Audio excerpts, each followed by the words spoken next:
समोर आहे. ओळखी कळू शकेल का? रणभूमीवर जो तुझ्या समोर योद्धा उभा आहे तो मायासूर. रावणाची पत्नी मंदोदरी आणि तिचा बाप पाताळ भवन सम्राट. म्हणजे रावणाचे आपण ससुर आहात. माझ्या एका प्रश्नाचं उत्तर सर्वात प्रथम तुमच्याकडे मला हवं आहे. राम रावण युद्ध संपुष्टात आलं. विजयाची पताका रामसेनेच्या दिशेने डोलत होती आणि असं असताना लंकेच्या राजप्रासादी भक्तराज विभीषणांना लंकेचा राजा म्हणून गौरविलं जात होतं. खऱ्या अर्थानं भक्तराज विभीषणाचा राज्याभिषेक सोहळा संपन्न होत असताना त्या शुभ घटिकेत अशुभ संकेत जे निर्माण झाले ते आपल्यामुळेच का? खरंय, व्यवस्थित काय ते सांगितलं मीच केलं. म्हणजे शुभ घटिकेत अशुभ संकेत तुमच्यामुळे आले. तुमच्यासाठी अशुभ असतील, हा. माझ्यासाठी शुभ संकेतच आहे. कारण या संधीची मार्ग प्रतीक्षा मी करत होतो. मायासूर, काय अशुभ संकेत आमच्यासाठी निश्चितच होते, पण तुमच्यासाठी म्हणे ते शुभ संकेत होते का? एकाच गोष्टीसाठी. स्पष्ट करा. पूर्णपणे स्पष्टीकरणच करून देणार. आज या मायासुरानं आव्हान साऱ्या रामसेनेला केलं. याच्या मुळाशी कारण माझा क्रोधाग्नी, माझा असुराग्नी होता. क्रोधाग्नी, मनाचा सुडाग्नी, आणि या सुडाग्नी शांत करण्यासाठी केवळ त्या शुभ घटनेत तुम्ही समस्त वीरांना आव्हान दिला. समस्त रामसेनेच्या वीरांना तुम्ही आव्हान देते झालात. मग हा तुमचा नेमका सुडाग्नी आजच का उभारून आला म्हणून समस्त रामसेनेला तुम्ही आव्हान दिला. यासाठी बाप होणं फार गरजेचं आहे. मी बाप झालो आणि बाप झाल्या कारणानं हे या विश्वाच्या कानाकोपऱ्यात कोणताही बाप असू द्या, ज्या बापाने आपल्या संततीला जन्म दिलाय तो बाप सुरानं पेटून ज्यावेळी सुटतो स्वतःच्या उघड्या नेत्रानं कन्या असो अथवा पुत्र, त्या पुत्राचं प्रेत आणि त्या प्रेताला ज्यावेळी अग्निदेवची वेळ येते बापावर, त्यावेळी दुःख काय असतं ना ते त्या बापाला कळतं, तुला कळणार नाही. कारण मी तुम्हाला आव्हान दिलं याला कारण आहे. तू इथं का आलायस? तुम्ही आव्हान दिलात म्हणून मी आलो. तुम्ही आव्हान का दिलात ते सांगा. एकाच गोष्टीसाठी. लंकाधीश रावणाचा शेवट तुम्ही केला आणि त्या लंकाधीश रावणाचा शेवट ज्यानं केला त्याला मृत्यूदंड देण्यासाठी मी आवाहन केलं. थोडक्यात तुमच्या मनाचा जो सुडाग्नी तुम्ही सांगितला, तुमच्या मनाची जी उद्रेक भावना तुम्ही सांगितला, तुमचा हेतू आता आमच्या लक्षात आला. राम रावण युद्ध संपुष्टात आलं. राम रावण युद्धाला पूर्णविराम मिळाला अशी आमच्या मनाची मनोधारणा होती. लंकाधीश रावणाचा आमच्याकडून सेवक झाला आणि म्हणूनच तुमच्या कन्येला विधवा व्हावं लागलं. म्हणून तुम्ही म्हणालात की बाप त्यासाठी व्हावं लागतं. तुमच्या कन्येला विधवा व्हावं लागलं किंबहुना तुमचा जावई आमच्याकडून मारला गेला. म्हणूनच जर तो सुडाग्नी शांत करण्यासाठी तुम्ही आम्हाला ललकारलात तर मायासूर, माझ्या एका प्रश्नाचं उत्तर द्या. राम रावण युद्ध किती काळ चाललंय आपल्याला ज्ञातच असेल. राम रावण युद्धात फक्त रावणाचाच शेवट झाला नाही तर रावणाचे 1 लाख पुत्र आणि 1.25 लाख पौत्र रामसेनेकडून मारले गेले. मग एवढा काळ तुमचा सुडाग्नी होता कुठं? तोच सांगणार आहे. सुडाग्नी कुठं होता याच्यापेक्षा विचारतोय कोण? कोणाला विचारतोय कोण? तू आज मला प्रश्न करतोयस की हे युद्ध का पुकारलंस? तू युद्ध आम्हाला शिकवू नकोस. तू धर्मनिष्ठ आहेस, तू कर्मनिष्ठ आहेस. तुझी कर्म वाईट आहेत. ज्यानं एक असे करून अधर्म आपल्या जीवनात केले त्यानं धर्माच्या गोष्टी सांगू नये. अरे रामाचा दास म्हणे, रामाच्या वात्सल्यासाठी विश्वात तू वावरत होतास. पण मला सांग, तू काय थोडी कर्म केलीस? सांगा स्पष्ट करून काय ते. शूर्पणखेचा पुत्र शबर आणि या शबर दैत्याला नाहक तू ठार मारिलस. काय अपराध शबर दैत्याचा होता? काय अपराध शबराचा होता हे सांगण्यापेक्षा काय अपराध सौमित्राचा होता ते एकदा स्पष्ट करून सांगा. मला सांगा. माझ्या कर्मापर्यंत पोहोचला हे लक्षात घ्या आणि काय ते बोला. लक्षात ठेवायची गरजच नाही. हा. तू असं समजू नकोस मी बोलतोय याला सुद्धा कारण आहे. कारण काय? आणि कारण आहे म्हणूनच बोलतोय. तू शबराला ठार मारिलस ही गोष्ट सत्य आहे? जरूर सत्य आहे. मग त्या शबरानं भक्ती मार्गात असताना तुझ्या हाती शस्त्र आणि त्या शस्त्राचा वार तू शबरावर का केला? याच्यामुळे काय अन्याय तुझा शबराने केला म्हणून तू त्याला ठार मारिलस? याच्या मुळाशी कारण होतं. शबराचं प्रकरण तू माझ्या समोर स्पष्ट केलंस, पण मयासूर वास्तविक यात माझं कुकर्म तुमच्या नजरेत कुठं आलं हे मला माहित नाही. पण खऱ्या अर्थानं सौमित्र सत्कर्माचाच हे मी तुम्हाला पटवून देईन. तुझी कर्म सांगू. याच्या मुळाशी कारण आहे. माझं बोलून झाल्यानंतर काय ते सांगा. नक्की. दानवेश्वर मयासूर हा जो शबर भक्ती करत होता, भक्ती मार्ग आचरणात आणत होता, तो भक्ती कुठं करत होता असा प्रश्न मी तुम्हाला करणार नाही. मी तुम्हाला सांगणार. मार्गच म्हणजे तुला माहिती आहे. ऐका, म्हणजे ते तुम्हाला माहित नाही, बाकीचं सगळं बरं माहित आहे. तुला मी सांगितलं माहित नाही म्हणून. सांग तर कुठं नाही आता बसला? सांग तू सांग. आता कसा बरोबर लागेल? तू गेलं. ऐका, बरोबर तू गेलं. दानवेश्वर मयासूर मी सांगतोय, ऐकूया. कणकीच्या बेटा हा शबर भक्ती करत होता. त्या आधी घडलेला एक प्रसंग, कारण आम्हाला नंतर समजलं म्हणून तुला सांगतोय. आता तू त्या प्रकरणापर्यंत पोहोचलास म्हणून. म्हणे देवतांकडून एका दिव्य अस्त्राची त्याला प्राप्ती करायची होती आणि ती देवतांकडून मिळणाऱ्या दिव्य अस्त्राची प्राप्ती ही आमच्यासाठी, आमच्या नाशासाठी होती आणि म्हणूनच तो भक्ती करण्यासाठी बसला होता. पण सहजच त्या मार्गातून जात असताना आकाश मार्गातून येणारं ते दिव्य शस्त्र या सौमित्राच्या हाती आलं. अर्थात मी तरी म्हणे देवतांचा दैवी नियम बोलतोय, जो भक्त देवतांची भक्ती करतो त्या भक्तीचं कल्पोक्त फळ देवता त्या भक्ताच्या नेत्रासमोर प्रसन्न होऊन देतात. किंबहुना त्याला जे शस्त्र होतं ते त्याच्या भक्तीचा प्रसाद म्हणून देवतांनी त्याच्या हाती सुपूर्द करायला हवं होतं, पण प्रसंग तसा घडला नाही. खऱ्या अर्थानं येणारं दिव्य शस्त्र हे आकाश मार्गातून येत असताना ते माझ्या हाती आलं. माझ्या हाती आलं म्हणून मनात अचंबा निर्माण झाला. या शस्त्राची प्रचिती घेण्यासाठी मी नकळत त्या कणकीच्या बेटावर त्या शस्त्राचा वार केला.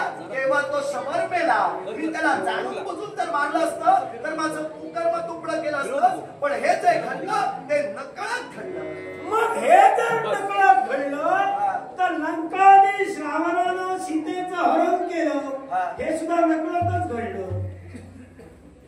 मयासूर काय? लंकाधीश रावणानं सीतामाईंचं चौर्यकर्म नकळत केलं असं तुम्ही म्हणाला.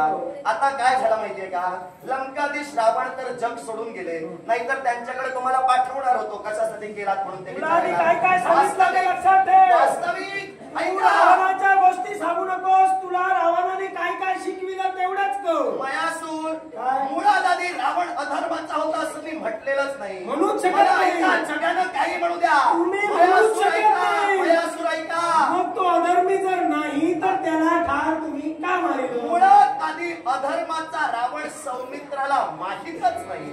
मी स्पष्ट तुम्हाला सांगतोय, मला जो रावण माहीत आहे तो धर्मनिष्ठ रावण माहीत आहे. मला जो रावण माहीत आहे तो एक प्रकांड पंडित असणारा रावण माहीत आहे. मला जो रावण माहीत आहे तो उत्तम संख्या विवेचन करणारा रावण माहीत आहे. मला जो रावण माहीत आहे तो या विश्वातील एक उत्तम ज्योतिषाचार्य असणारा रावण माहीत आहे. मी एकही शब्द ऐका, मी एकही शब्द रावण अधर्माचा आहे याबद्दल बोललेलो नाही.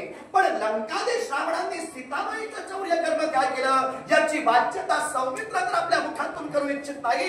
कारण खऱ्या अर्थानं रावण माझा गुरु आहे आणि म्हणूनच मी आपल्याला सांगतोय, राम जाणे रावणा आणि रावण जाणे रामा. तेव्हा त्यांचा शेवट झाला. खऱ्या अर्थानं ही नियती, या नियतीच्या मनात होतं ते घडलं गेलं. मग आता तुम्ही सुडाग्नी कसला सफल करू मग शकता? तुम्ही सुद्धा तेच नियती का समजून रावणाला सोडलं नाही? सीतामाईचं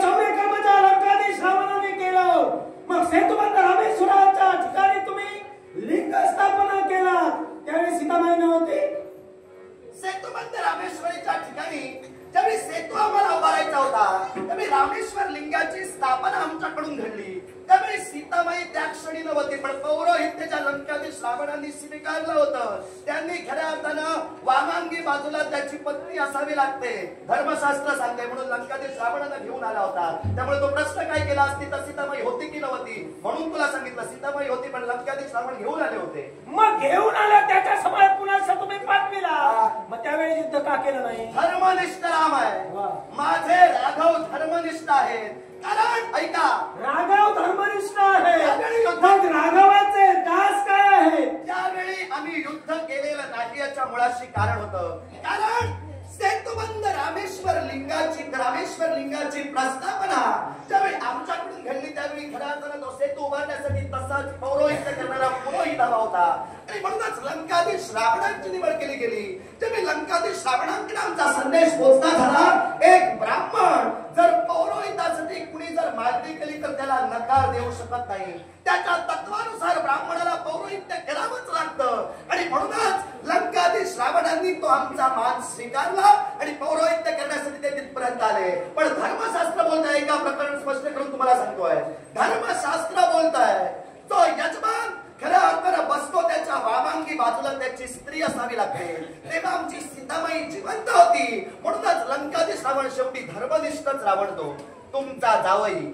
म्हणून त्या लंकाधीश रावणानं सांगितलं, तुझी वामांगी बाजू भरून काढण्यासाठी मी तुला सहकार्य करेन, पण सहकार्य केल्यानंतर मी येणार आहे पौरोहित्य करण्यासाठी. तो एक माझ्या सैन्याविरही देणार आहे, पण तुझा सैन्य तर तुझ्या बरोबर आहे. तुझ्या सैन्याकडून मला कोणताही उपद्रव होता कामा नये. आणि त्यानंतर सीताबाई सुखरूप माझ्या स्वाधीन तुम्ही करून माझी वाट मोकळी करून द्यायला हवी. रामाचा शब्द गेला होता, माझ्या प्रभूचा शब्द गेला होता. आणि म्हणूनच सेतुबंध रामेश्वर लिंगाची स्थापना झाल्यानंतर दिलेला शब्द जोपासण्यासाठी सीताबाई लंकाधीश रावणाबरोबर सोडली गेली. यात रामाचा धर्मनिष्ठपणा जोपासण्यासाठी आम्ही युद्ध केलं नाही. मग रामाचा धर्मनिष्ठ दास तू होता, रामाच्या शब्दाच्या बाहेर तू न होता. मग सीताबाईचं चौर्यकर्म ज्या लंकाधीश रावणाने केलं त्यावेळी तू कुठं होता? त्यावेळी मी कुठं होतो याच्या मुळाशी कारण आहे. आता तू अंतर्गत प्रकरण डोकावून पाहिलंस म्हणून तुला सांगतोय. आवाज काय आला होता ते तुला साधारण माहित आहे? आवाजाच्या गोष्टी सांगू नकोस. तू शब्दाचा भक्त आहेस ना, तू शब्दाचा जर दास होतास तर तो शब्द काय होता? प्रभू रामचंद्रांची मला आज्ञा झाली होती की सीताबाईंच्या मनात निर्माण झालेली इच्छा की सोन्याची कांती असणारा जे मृग दौडत जात आहे त्याच्या चर्माची कंचुकी आपण शिवावी. आणि म्हणूनच माझ्या माईच्या मनात निर्माण झालेली सदिच्छा परिपूर्ण करण्यासाठी आमचे राघव त्या मृगाच्या प्राप्तीस्थळ गेले. पण त्याच वेळी आवाज आला, सौमित्रा धाव, सौमित्रा धाव, सौमित्रा धाव. तेव्हा या आवाजाच्या अनुरोधानं माझ्या सीताबाईनं मला सांगितलं. म्हणून नाईलाजानं पुन्हा सांगतोय, नाईलाजानं मला जावं लागलं. पण ऐक, पुढे प्रश्न तुझा काय येणार तो माहित आहे म्हणूनच सांगतोय. जाताना सौमित्रानं काय केलं होतं माहित आहे? लक्ष्मण रेषा आखली होती. ही लक्ष्मण रेषा, या रेषेतलं जे पावित्र्य होतं ते तुमच्या जावयानं ओळखलं होतं. आज ज्यावेळी तो प्रवेश करण्यासाठी जात होता त्यावेळी त्या लक्ष्मण रेषेचं म्हणजे त्या पवित्र रेषेचं उल्लंघन त्यांनी केलं नाही. सांग सौमित्र कुठं चुकला? आवाज आला म्हणून तू धावत गेला. सौमित्रा धाव, सौमित्रा धाव, सौमित्र धावला. मला सांग, काय तुला सांगू?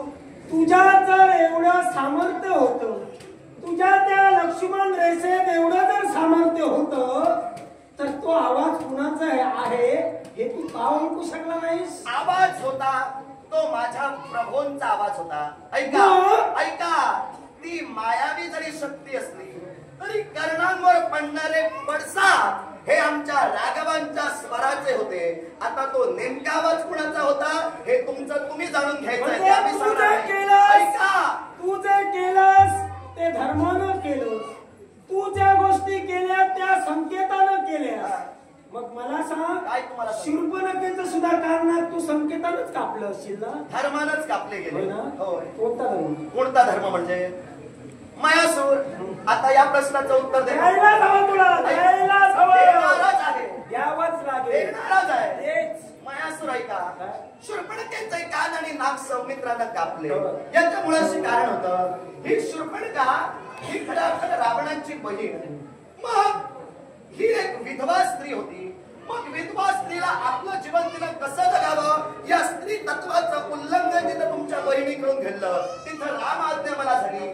त्यावेळी सुंदर ऐका सुंदर स्वरूप धारण करून ती माझ्या नेत्रासमोर उभी राहिली. त्यावेळी तिच्या मुखातून शब्द बाहेर पडले, मला तुमच्याशी विवाहबद्ध व्हायचं आहे. त्यावेळी सौमित्राने सांगितलं तर प्रभू आज्ञा झाली तरच खऱ्या अर्थाने तुमच्याशी मी विवाहबद्ध होईल. राघवांनी तिच्या पृष्ठभागावर खऱ्या अर्थाने जे शब्द रेखाटले त्यानुसार प्रभू आज्ञा ग्राह्य म्हणून या सौमित्राने तिचे कान आणि नाक कापले. माझा हट्ट तुमच्या समोर एकच आहे, शुभ कार्यात अशुभ संकेत तुम्ही आणू नका. हे वा, जर खऱ्या अर्थाने सुखाने तुम्हाला जगायचं असेल, तुमचा जावई आज खऱ्या अर्थानं हे जग सोडून गेला, तुम्हाला जगायचं असेल तर रामसेनेला मग आता मला पटू लागलं, कारण सौमित्राला जानती स्त्रीचं मन कळत नाही. जानती स्त्रीचं मन त्या सौमित्राला कधी कळलंच नाही. तिथं बोलण्यात काही अर्थच नाही. ज्यानं आपल्या पत्नीच्या बाबतीत तू 14 वर्षाचा वनवास भोगलास, मग नाहक तिला सुद्धा तू वनवास नवरा असताना भोगायला लावलास. सीतामाई सहित प्रभू रामचंद्र वनवासाला गेले, तू तुझ्या पत्नीच्या बाबतीत का गेलं? ही शंका किंबहुना हे शैल्य माझ्या पत्नीनं तर कधी माझ्या समोर काय बोलणार आहे? तू ऐकूनच घेणार नाही, मग काय ऐकून घेणार आहे? ती काय बोलणार आहे? मग अशा माणसाला जिथं प्रेम करत नाही, प्रत्येक पत्नीला वाटत असतं आपलं लग्न झालं म्हणजे पती सुख हवं. ते पती सुख तू देऊ शकला नाही. 14 वर्षाला वनवासात राहिला. अशा वर्षी पण आवाज जर का केला असेल